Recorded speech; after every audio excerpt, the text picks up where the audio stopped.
It started on March 10th, 2020. I got an inbox message on Facebook from somebody I don't know.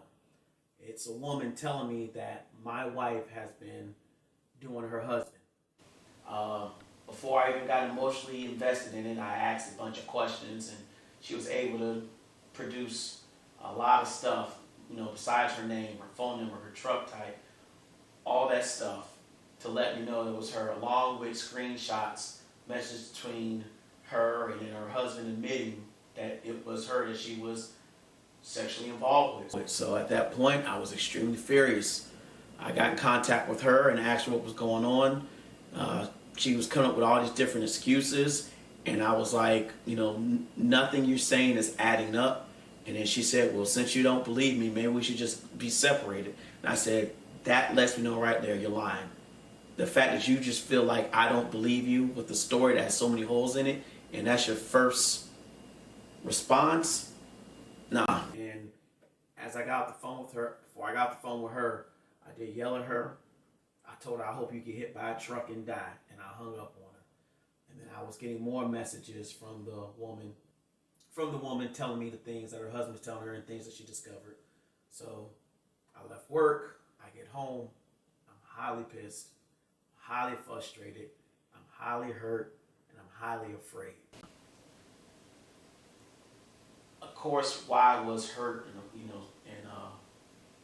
why I was upset and hurt, that should be self-explanatory. I just found out that the person I trusted the most in the world betrayed me. I was fearful because if they lied about being faithful, how do I know she's not lying about being protective when she was with that individual, or if it was just that one individual. So that's racing through my mind, so I'm upset, I'm heated. I said, you know what? I need to go blow off this steam, go into the gun range. So I get my gun, get my holster, I put it on me, and then I'm sitting down, trying to cool off a little bit before I head out. And as I'm sitting down in the bedroom, she comes home. She comes home, she goes in the room.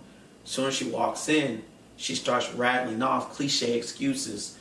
She was upset, she was drunk, she was high. She didn't find me attractive at the time. I did something to make her mad, but she couldn't remember what it was. And all she's saying these things, I am trying to get to the closet. At this point, she's standing to the left side of the closet door. Closet's on the right. I'm trying to get to the closet, put my gun up. I knew I was mad. I knew I was angry. And I knew I wanted to yell at her. And I also knew that I couldn't do that while having this gun on me. So I was trying to hurry up and put it up. And as she's talking, I'm just looking at her, trying to tug the gun and pull it off my waist and put it in the closet. And then she says, Quentin, you don't have to do this. This isn't worth taking a life over, but this feels like something you gotta do, then go ahead and shoot. As soon as she said that, I was like, and I went ahead and dropped the mag, let it go out. Gun was still in the holster. Dropped the mag fell down. Then I took the gun out the holster, barrel still pointing down, pulled the slide back, let that one bullet in the chamber pop out, and then I tossed the gun on the bed with her and said, talk, bitch.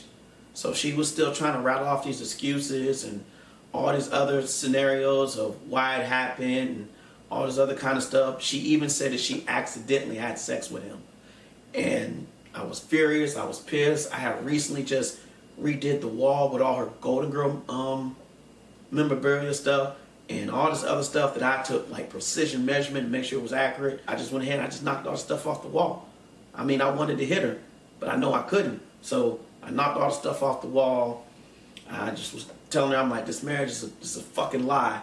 How could you do this to me? I didn't do nothing to this woman to deserve this. I dealt with a whole lot of stuff with her, and I said for her to do this, it was super foul. So she's sitting there, yelling, don't do this. Look what you're doing to the kids. The kids weren't home. The kids weren't home to see this. The kids weren't home to hear this. So I'm sitting there, I knocked all the stuff off the wall, and I said, I want to know what else you've been doing. Where's your phone? She said, my phone's in the living room. I said, well, let's go get it. She walks ahead of me. I walk behind her. And as we're walking out of the bedroom, she said, I want to leave. I said, I don't care. Go ahead and leave. You're just not leaving with my truck. So I said, where the truck keys at? She said, they over there on the couch. I walked over to the couch. I took the truck key off her key ring, put it in my pocket. At this point, she's unlocking her phone and handing me her phone so I can look through it. She hands me her phone. I'm looking. I'm like, yo, where are the messages and stuff at? She's like, I already deleted it. I said, bet. So that's when I slammed it on the floor, the phone. I slammed the phone on the floor and just began stomping it, trying to break it. So I picked the phone up. I see the phone got a scratch on it at all. So I'm like, all right. So I take the phone. I was going to put it in the toilet. We got a low flow toilet. So it's like there wouldn't have been no damage because it's a big phone. So I took the phone and put it in the back of the commode. I just dunked it in the back of the commode. And she tried to reach in for it, and I just held it down in the commode. So we both sitting there with our hands in the commode of the toilet. I'm trying to mess up her phone. I pull the phone out hoping it's damaged. I forgot the phone was waterproof. So I just go ahead, I put the phone in my back pocket. She walked out the bathroom. She came and sat down on the chair, the living room couch. And I walked by her, and I walked back in the dining room, and I'm just pacing. There was a bonsai plant that I had just bought for her. I just went ahead and knocked that down. I was like, ain't no peace in this house. So I knocked that down. And then I see a dog over there in the dog's playpen. So I picked the dog up. I walked the dog over to her and said, take the dog. She's like, why? But you love the dog. I said, I do love the dog, but that's your dog. And since you leaving, go ahead and take your dog. And then I walked away from her. I walked down the hallway. And then by the time I walked back down the hallway, I ain't see her sitting on the couch. I walk around, see the dog's back in his playpen.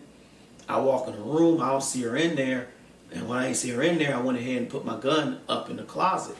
So I'm walking around the house, I don't see her. But then I look out the window, she's in the front yard, like in the space of the yard where it's like a median where our yard and the neighbors meet. And I walk outside and I'm like, yo, what is you doing? She said, I called the police. I'm like, for what? She's like, because I want to leave. I'm like, you want to leave? Just leave. What you calling the police for? She said, because I want to leave. I was like, you're just making things worse. So I walk back in the house. I'm upset. I take a phone in my pocket and just throw it somewhere. And I'm like, fuck it. Might as well wait for the police. I mean, in the living room, a picture of us. I just knocked it down and said, this marriage is a lie. So I'm just sitting in the living room waiting for the police. Police roll up. First officer walks in. Black male officer walks in and he says, you know why we're here? I said, yeah, I know. She called the police. And he's like, yeah, I heard y'all had an argument. I was like, yeah. I said, that trifling bitch fucking cheated on me. And she said she want to leave so the bitch can leave. So he's like, well, she said she just wants her phone. I was like, officer, I don't know where her phone is. I walked in and I was upset. I threw it. I said, it's somewhere in here. And he's like, well, do you think you can help us find it? I was like, no. I'm not doing nothing to help that bitch, anything to benefit this bitch. I'm not. And he's like, well, she just wants her phone so she can go. I'm like, officer, you feel free to walk around my entire house and look for the phone. I'm not going to do it. And then he asked me if I had any firearms in the house. And I said, yes, I got 2 firearms. They're in the master bedroom, in the closet. Gave him the exact location where the guns are. And I stayed in the living room. And then he was talking to me, and eventually she walks in with the female officer, and he's asking her, like, where's your phone? Like, when's the last time you seen your phone? She said he had it in his pocket. So I stood up, put my hands in the air, and I said, you can search me.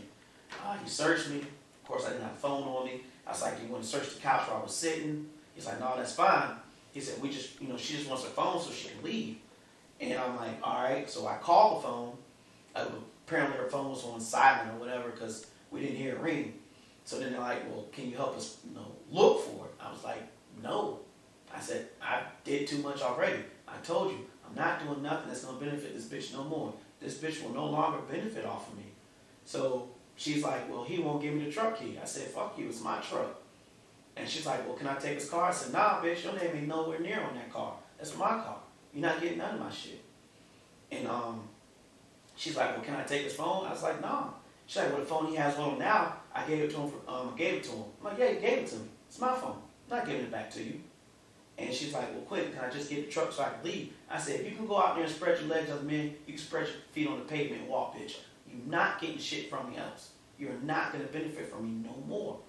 So, as a conversation, as a conversation went on between her and me and the police, her trying to convince the police, like, hey, tell him to give me the car keys. Like, she even looked at the white female officer, and said, ma'am, can you tell him to give me the car keys? I looked right at her and said, ma'am, I'm going to tell you the same thing I told her, but I'm going to be polite. No, ma'am, I will not give her my car keys. So eventually she asked to use their phone to call Uber or whatever. And then as she's getting her stuff to leave, the officer's like, well, Mr. Lacey, she told us you put a gun on her. I was like, what? Like, yeah, she said you put a gun on her. I'm like, that's what you told them? And she's like, well, I'm just telling what happened. I'm like, well, I guess this slash on my hand came from you throwing stuff at me. And he's like, Mr. Lacey, did she throw something at you? I said, no. But no, this came from me knocking stuff off the wall. I said, I didn't pull no gun on her. So he was like, well, Mr. Lacey, there's no need to worry about, her saying that you pulled a gun on her. I said, yeah, it is. She just told y'all I pulled a gun on her. Y'all got to report that, and that's going to interfere with my job. And like, no, it's not. I said, yes, it is. I have a code of conduct at my job, and these kind of things get reported. So by her saying this, she's jeopardizing my job. I said, no, this is not cool. And he was like, well, it don't matter. You're not getting arrested today. I said, I don't care if it's today, tomorrow, or next week. I shouldn't get arrested for something I didn't do. So eventually, she leaves out with the officers. Supposedly she had an Uber or somebody come get her, and she left. I sat around for a while, cooling off, and then eventually I went and got the kids from aftercare. I got the kids from aftercare, and I immediately called my oldest son's father. My oldest son is technically my stepson. I called his father and said, are you home? You and your wife home? He said, yeah. I said, look, I need to talk to y'all right now. I'm on the way over there. He's like, what's going on? I said, look, I got to talk to you in person. So he's like, what's going on? I said, look, man, I'm on the way. It's something important. I got to talk to you in person. I get there, send the kids in the house. He's like, what's going on? I was like, look, I'm divorcing this mother, but I'm not divorcing him. What conversation do you and I have to have so I can stay in this boy's life? And he said, we just had it. You ain't going nowhere. You've been his dad for the past 8 years.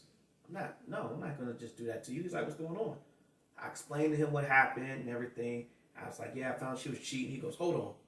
He goes in the house, hollers at his wife, and says, hey, I was right. I'm like, what do you mean you was right? He said, by the sound of your voice, I said only 2 things could have been wrong. Rather, my son was hurt, or you found out that she cheated on you. I'm like, what you mean? He's like, that's the kind of person she is. He said, you know who she was cheating on me with? I was like, who? He was like, you. I was like, what? So me and him pretty much exchanged stories and information and things that happened in the past that didn't line up back then, but after talking to him, things matched up. So that's how the whole situation started on March 10th.